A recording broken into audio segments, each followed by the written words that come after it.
धोरणी हिसाब किताब गर्छन् त्यो व्यक्तिले गरेका कामहरूको मूल्याङ्कन गर्छन् ठीक गरेको छ भने राम्रो भन्छन् बेठिक गरेको छ भने कम्युनिस्ट पार्टीभित्र छिरेको मान्छेले पनि बदमासी गर्छ भने त्यसलाई दण्ड र सजाय दिन्छन् त्यो दण्ड सजाय पहिले पार्टी भित्रबाट हामीले सुरु गर्यौं केपी ओलीलाई कम्युनिस्ट पार्टीको अध्यक्ष पदबाट निष्कासन गर्यौं अब हामी उहाँलाई कम्युनिस्ट पार्टीको सदस्य पनि हुन लायक नभएको हुनाले अनुशासनको कारबाही गर्नका लागि स्पष्टीकरण सोधेका छौं उहाँले अहिलेसम्म त्यसको जवाब दिनुभएको छैन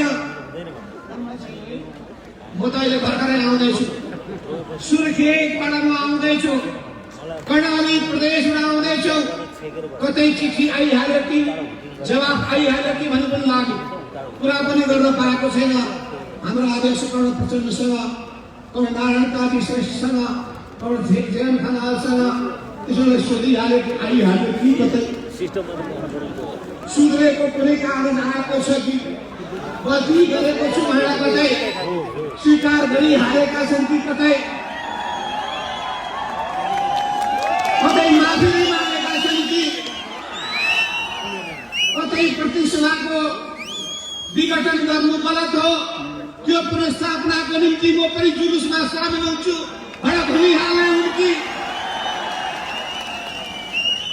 मान्छेले गल्ती गर्छन् अपराध गर्छन् अनि समयमा सकिन्छु भन्छन् भने केही समय जेलमा राखेर फेरि निकालौँला केही पनि फरक पर्दैन होइन भने सुरुमै माफी दिउँला केही फरक पर्दैन तर एउटा कुरा कसैले पनि भन्न राख्नुहोस् फेरि केपी ओलीसँग यो नेपाल कम्युनिस्ट पार्टी नेकपाले झुक्ने कुनै काम गर्ने छैन तर अहिले फेरि सँगसँगै जाने स्थिति बङ्गला भन्ने कसैले भन्न पाले हुन्छ त्यसो हुनाले अहिले कतिपय पार्टीको मनमा शङ्का लागेको छ यो कतै नाटक त गरिरहेका छैनन् यी कम्युनिस्ट मिल्नेका होइनन् कतै हामीलाई धोका त दिने होइनन् हामी मूल्यको राजनीति गर्छौं विचारको राजनीति गर्छौं हाम्रा केपीजीका दुई तीनवटा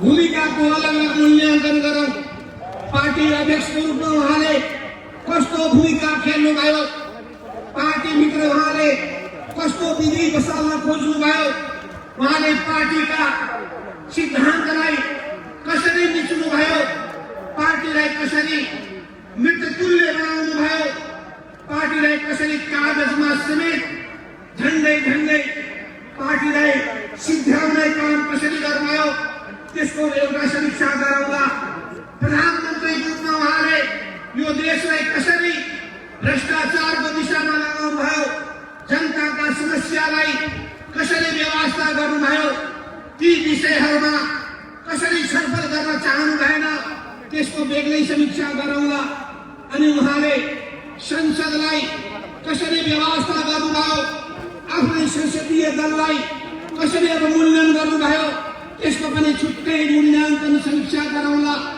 उहाँले प्रतिपक्षी पार्टीसँग कस्तो व्यवहार गर्नुभयो विभिन्न देशका विदेशीहरूसँगको कूटनीतिक सम्बन्धलाई कसरी उपयोग गर्न खोज्नुभयो यी सबैको एउटै निष्कर्ष के हो भने सबैको निष्कर्ष के हो भने केपी ओली सिद्धान्तनिष्ठ मान्छे होइनन् केपी ओली कम्युनिस्ट आदर्शको निम्ति समर्पित हुने मान्छे होइनन् केपी ओली सामूहिकतामा विश्वास गर्ने मान्छे होइनन् त्यसो हुनाले उहाँमा कम्युनिस्ट चरित्रको क्षयीकरण सुरु भयो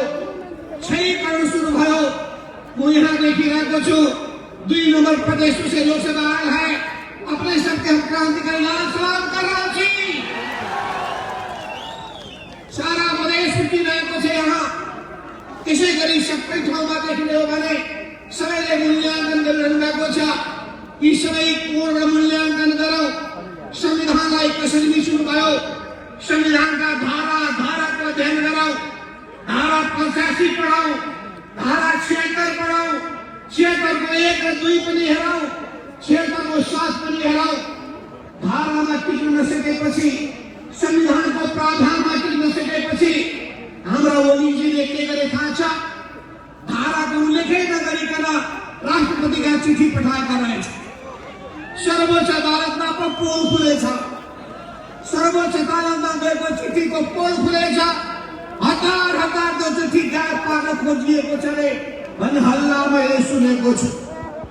किन संविधानको प्रावधानमा, संविधानमा लेखिएको कागजले उहाँलाई त्यो अधिकार दिँदैन।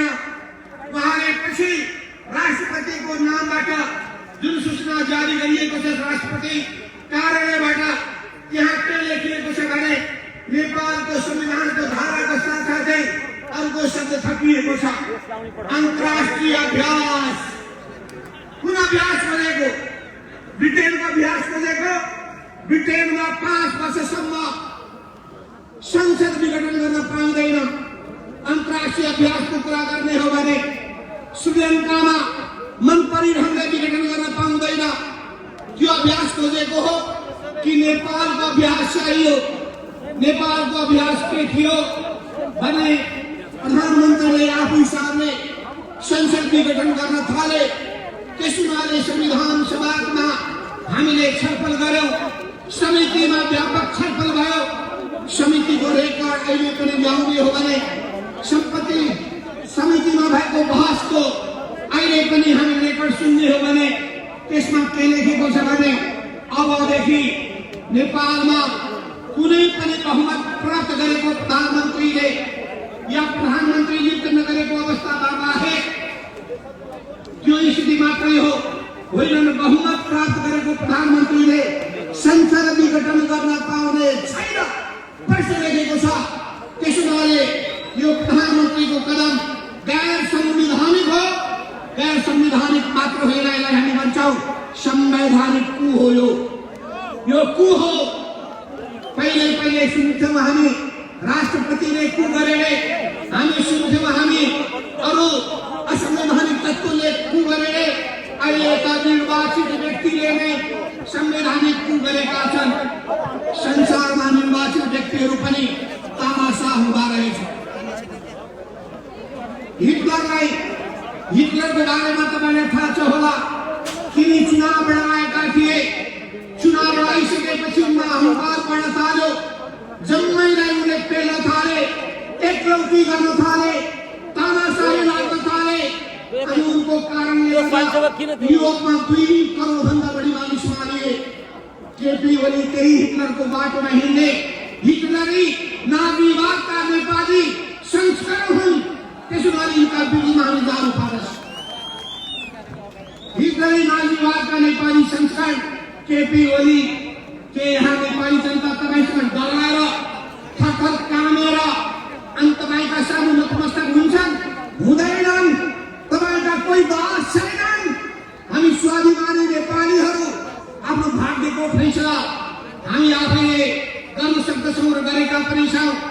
संविधान सभाको माध्यमबाट विगतका अभ्यासलाई ध्यानमा राखेर संविधान निर्माण गरेका छौँ। यो संविधानले राजनीतिक स्थायित्वको सुनिश्चितता गरेको छ। यो संविधानले नियन्त्रण र सन्तुलनको सिद्धान्तलाई अगाडि सारेको छ। यो संविधानले विधिको आधारमा देश चल्नु पर्दछ भनेको छ। तर तपाईँले के गर्नुभयो? हाम्रो समय नभएको हुनाले कमरेड घनश्याम भुषाल केपी ओलीको सरकारमा मन्त्री हुनुहुन्थ्यो। उहाँले त्यो अनुभव सुनाउन पाउनु भएन। उहाँले मन्त्रीको कति हुर्बदले गर्नुहुन्थ्यो, उहाँबाट सुन्नु सक्नुहुन्छ। उहाँले सबै पावरको कसरी कन्सन्ट्रेसन गर्नुभयो, उहाँबाट सुन्नु सक्नुहुन्छ। कसरी राज्यका महत्त्वपूर्ण निकायहरू जम्मै आफ्नो डाइरेक्ट मातहतमा राख्नुभयो।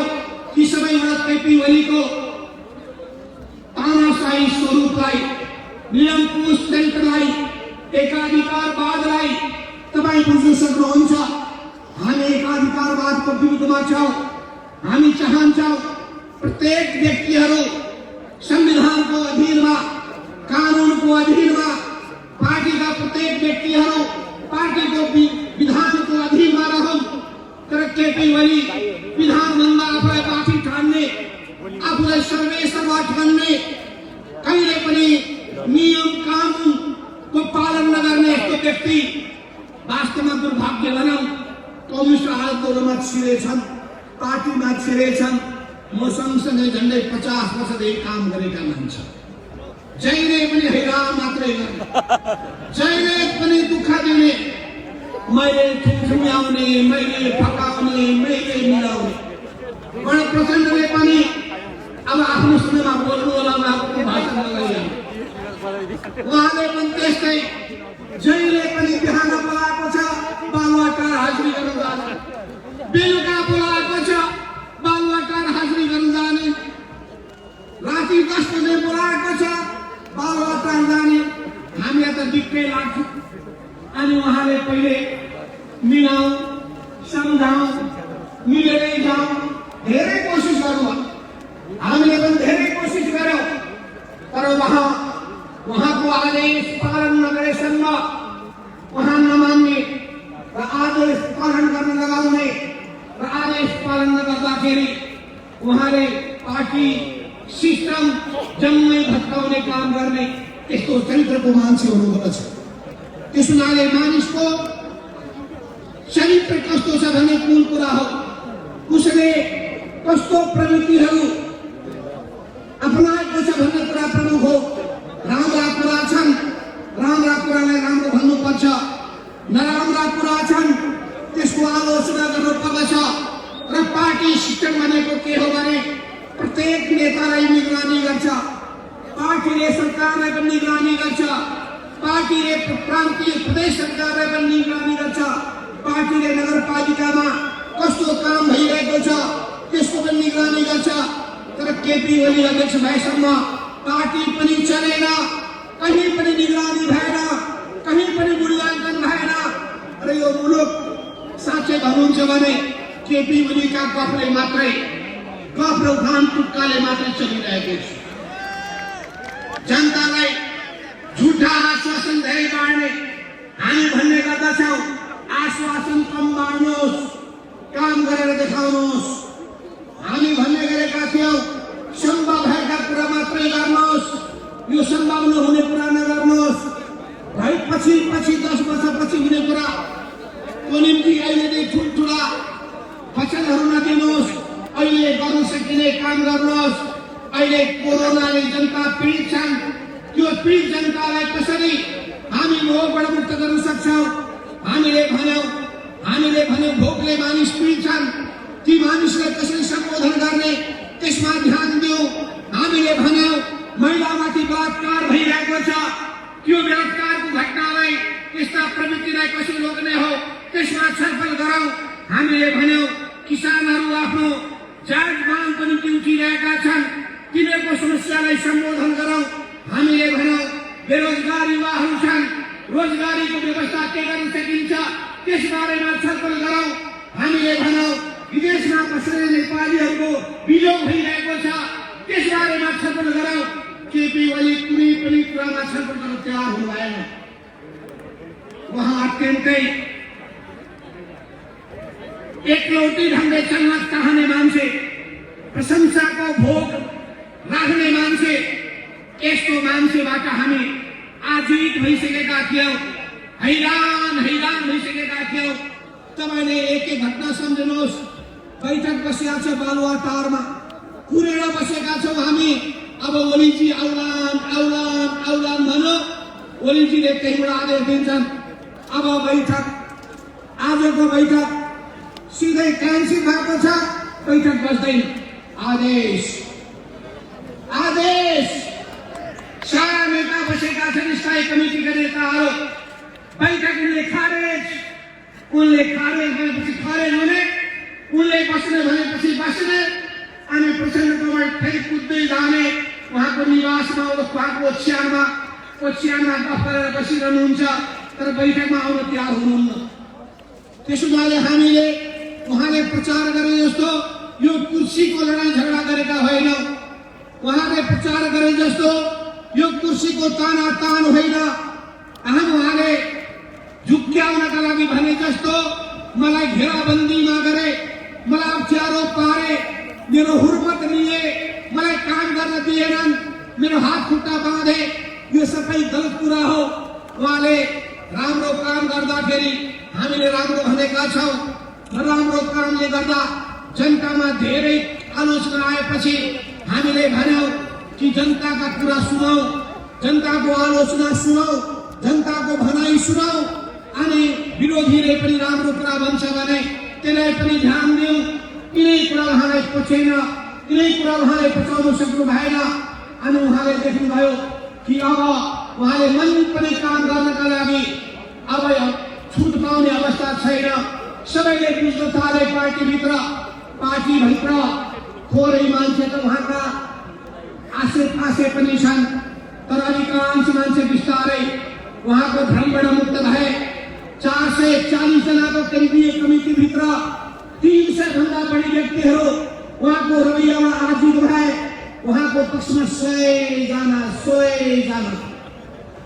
अब 100 जना उहाँको पक्षमा त्यो धेरै हो कि 300 धेरै हो? 300 बढी हुन्छ कि 100 बढी हुन्छ? केपी ओलीसँग पार्टीमा बहुमत भएन। यदि साँच्चै पार्टीको व्यवस्था मान्ने, लोकतन्त्रको मूल्य र मान्यता मान्ने, जनवादी परम्परालाई, जनवादी केन्द्रीयताको सिद्धान्तलाई मान्ने हो भने उहाँले जब आफ्नो पक्षमा बहुमत छैन भने पार्टीको अध्यक्ष पदबाट खुरुक्क राजीनामा दिनु पर्थ्यो। जब संसदको बहुमत उहाँको पक्षमा छैन भने, किनभने प्रतिसभाको 173 जना सदस्य मध्ये 173 जना सदस्य मध्ये 93 जना मान्छे उहाँका विपक्षमा उभिसकेपछि अनि सिङ्गो संसदमा प्रतिपक्षी पार्टीहरू पनि विरुद्धमा उठिसकेपछि उहाँको विपक्षमा अत्यधिक बहुमत भइसकेपछि उहाँले नैतिकताको आधारमा पनि राजीनामा दिनुपर्छ। तर उहाँ कस्तो मान्छे हुनुभयो भने घरमा विवाद भयो, घरका सबै मान्छेलाई सबैलाई सिध्याइदिने, घरमा झगडा भयो घरै नआगो लगाइदिने, पार्टीमा समस्या भयो पार्टी नै सिध्याइदिने, अनि प्रतिसभामा अप्ठ्यारो पर्यो प्रतिसभालाई नै सिध्याइदिने। उहाँ नरसंहारकारी मात्रै होइन, संहारकारी हो। त्यसो भएर उहाँलाई साइबर सेना मनपर्छ, अरिङ्गाल मनपर्छ। उहाँलाई राम्रो कुरा होइन, अरिङ्गालहरूको गोलो मनपर्छ। उहाँ यस्तो प्रवृत्तिको मानिस हो। त्यसोमाले हामी यो प्रवृत्तिका विरुद्धमा लडिरहेका छौँ र त्यो प्रवृत्तिबाट हामीले मुक्त हुनुपर्दछ। तर हामीले पनि आत्मसमीक्षा गर्नुपर्छ। हामीले केपी ओलीलाई ठिक ठाउँमा ल्याउन सकेनौँ।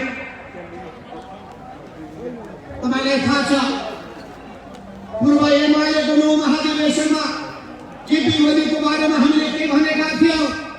पार्टीको त्यस ठाउँमा महाधिवेशनको बेलामा केपी ओलीले अनेक जाल झेल तिग्रम गरेर जितेको मान्छेलाई पनि हराएर फेरि नयाँ काउन्टिङ सुरु गरेर हराएको तपाईँलाई थाहा छ। तर पनि त्यो पीडा हामीले सह्यौं। हामीले पार्टीको निम्ति जम्मै कुरालाई मनमा राखेर चल्यौं। तर पनि केपी ओली सुध्रिएनन्। पार्टी एकता भइसकेपछि अब नयाँ बाटोमा जाउँला भनेर हामीले सोच्यौं। त्यही संकल्पका साथ दुईटा ठुला पार्टीहरू एकताबद्ध भएर अगाडि बढ्यौं। तर उहाँले कसैको पनि मर्यादा राख्नु भएन। बराबरीको हैसियत दिएका गौरव प्रचण्डलाई उहाँले हुर्मत दिनुभयो। 2 नम्बरको अध्यक्ष भन्दै उपाध्यक्ष भन्दा बढी होइन भनेर उहाँले अपमान गर्नुभयो। सहमति के भएको थियो भने दुईटैको हैसियत बराबर, अनि सरकार आधा पालो, आधा समय केपी ओली प्रधानमन्त्री हुने, आधा समय प्रचण्ड प्रधानमन्त्री हुने, अनि एउटा बैठकको अध्यक्षता प्रचण्डले गर्ने, उहाँको 1 नम्बर नाम हुने, अर्को बैठकको अध्यक्षता केपी ओलीले गर्ने, उहाँको 1 नम्बर नाम हुने। तर केपी ओलीले यसो पालन गर्नु भएन। सुरुदेखि नै उहाँका सबै काम क्रियाकलापहरू, सुरुदेखि उहाँका सबै व्यवहारहरू अत्यन्तै आपत्तिजनक थिए, बेठिक थिए। त्यही पनि हामीले सुध्रिन्छन् कि भनेर कोसिस गर्यौं, तर सुध्रिएनन्। त्यसोमाले वास्तवमा हामीले आफ्नो तर्फबाट कति प्रयास अझै गर्नु पर्दैनथ्यो। कुन ठाउँमा त्रुटि भयो यो पनि समीक्षा गर्नु पर्दछ। कतिपयले मलाई दोष दिन्छन्, तपाईले गणतन्त्र विरोधी मान्छेलाई गणतन्त्र आइसकेपछि बनाइदिनु भयो प्रधानमन्त्री, त्यसैले केपी को फुर्ती बढ्दै गयो। त्यो गल्तीलाई म पनि स्वीकार गरौँला। वास्तवमा केपी सुध्रिएलान् कि भनेर मैले अवश्य पनि धेरै कोसिस गरेको हुँ, त्यसको समीक्षा पनि गरौँला। तर अहिले समस्या कहाँ आएको छ भने सिङ्गो देश सङ्कटमा परेको छ। सिङ्गो नेपाली जनताहरू भोलिको भविष्य के होला भन्ने कुरामा चिन्तित छन्। संवैधानिक सङ्कट आएको छ। सबै राजनीतिक दलहरू विरुद्धमा सङ्घर्षको मैदानमा उत्रिएका छन्। सबै ठाउँमा हामी देखिरहेका छौँ पार्टीका कार्यकर्ताहरू आन्दोलित छन्, आम जनसमुदायहरू आन्दोलित छन्। अस्ति हामी पोखरा गएका थियौँ, गण्डकी प्रदेशको भेला भयो, विशाल कार्यकर्ताको उपस्थिति थियो। हामी गाउँमा पुग्यौँ, गाउँमा हामीले देख्यौँ विशाल कार्यकर्ताहरूको भेला भएको थियो। बर्दियामा त मैले त्यति आशा पनि गरेको थिइनँ। बर्दियाको प्राङ्गणमा कार्यकर्ताहरू 5000 को संख्यामा कार्यकर्ताहरूको भेला भयो। बाँकीमा त्यस्तै अहिले भर्खरै हिजो सुर्खेतको बजारमा भएको कार्यकर्ताहरू र जनताको जुन विशाल उपस्थिति थियो, त्यो उपस्थितिले बताउँछ मेचीदेखि महाकाली सबै जिल्लाहरूमा सबै ठाउँहरूमा र रिपोर्ट हामीले पाइरहेका छौँ। 1 नम्बर प्रदेशमा त्यस्तै छ, 2 नम्बर प्रदेशमा त्यस्तै छ, रिपोर्ट पाइरहेका छौँ। सिङ्गो 3 नम्बर प्रदेश यो बागमती प्रदेशमा, अनि 4 नम्बर भनिएको गण्डक प्रदेशमा, अनि 5 नम्बर भनिएको लुम्बिनी प्रदेशमा, 6 भनिएको कर्णाली प्रदेशमा, 7 भन्ने गरिएको सुदूर पश्चिम प्रदेशमा। अनि देशभित्र मात्रै होइन अरू प्रवासी नेपालीहरूको माझमा पनि आन्दोलनको भावना जागिरहेको छ। जनता आन्दोलित भइरहेका छन्। कार्यकर्ताहरूको ठुलो संख्या पार्टी कमिटीमा आबद्ध भएकाहरू, जिल्ला कमिटीमा, त्योभन्दा तल्ला कमिटीमा, प्रदेश कमिटीमा, सबै तहमा अत्यधिक बहुमतको संख्या अहिले यो मूल पार्टीसँग छ, नेपाल कम्युनिस्ट पार्टी नेकपा, जसको अगुवाई हामीले गरिरहेका छौँ। केपी ओलीसँग सानो अरिङ्गालको झुन्ड मात्रै छ, अरिङ्गालको गोलो मात्रै छ, साइबर सेना मात्रै छ। त्यसो हुनाले त्यो साइबर सेनाले विशाल फौजको सामना गर्न सक्दैन। त्यसो हुनाले हामीलाई विश्वास छ कि राज्यका सबै निकायहरूले मूल पार्टीको रूपमा सूर्य चिन्हको ज्वाला अहिले दन्किरहेको छ, सूर्यको ज्वाला दन्किरहेको छ। सूर्यको ज्वालामा भस्मीभूत पारिनेछ ती अरिङ्गालहरूलाई, ती साइबर सेनाहरूलाई। ख्याल रहोस् 2047 सालमा त्यतिकै सूर्य चिन्ह प्राप्त गरेको होइन। सूर्य चिन्ह ल्याउनका लागि तत्कालीन समयमा पार्टीले मलाई ठगाएको थियो।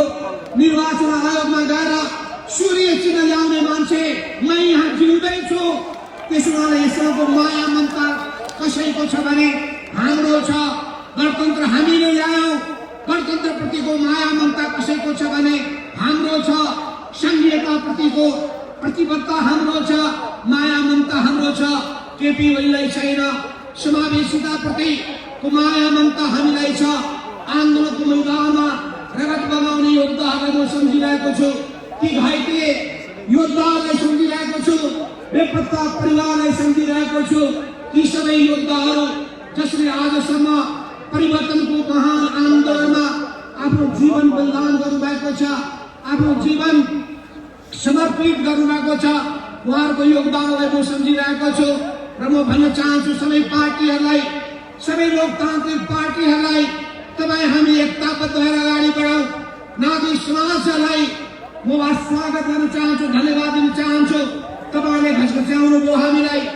सम्पादक मित्रहरूसँग हामी भेटेका थियौँ, मिडिया कर्मीसँग भेटेका थियौँ। उहाँहरूले हामीलाई भन्नुभएको थियो तपाईँहरूले वास्तवमा आत्मसमीक्षा गर्नुहोस्, जनताका सामु श्वेत पत्र जारी गर्नुहोस् र जनतालाई बताउनुहोस् कसरी केपी ओली जस्ता पात्र कम्युनिस्ट आन्दोलनमा छिरे, यो ओहदामा पुगे, यत्रो भस्मासुरले चरित्र देखाए। भस्मासुरले तपाईँलाई थाहा छ शिवजीले नै भस्मासुरलाई जन्म दिए। भस्मासुर देखेपछि शिव भागा भाग।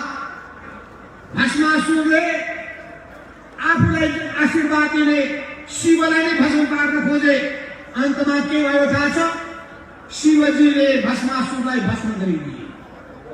पार्टीले बनायो केपी ओली। केपी ओली भस्मासुर भए।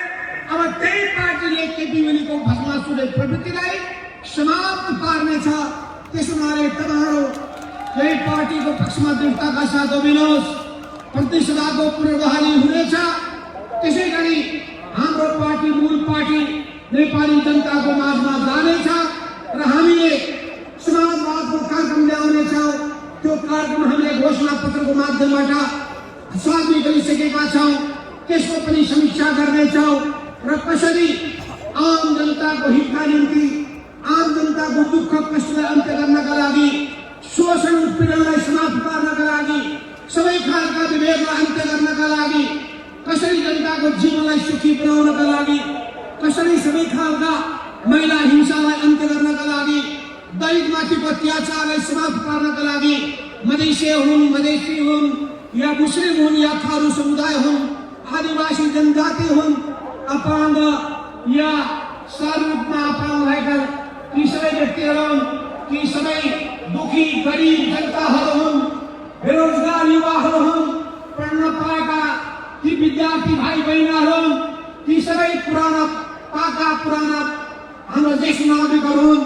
ती सबैको निम्ति यो पार्टीले नै अवश्य पनि राम्रो काम गर्नेछ।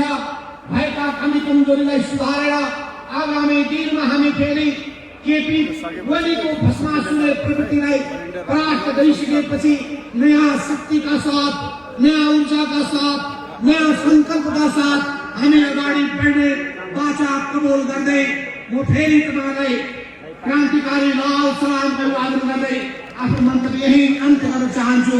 हस्त धन्यवाद। लाल सलाम।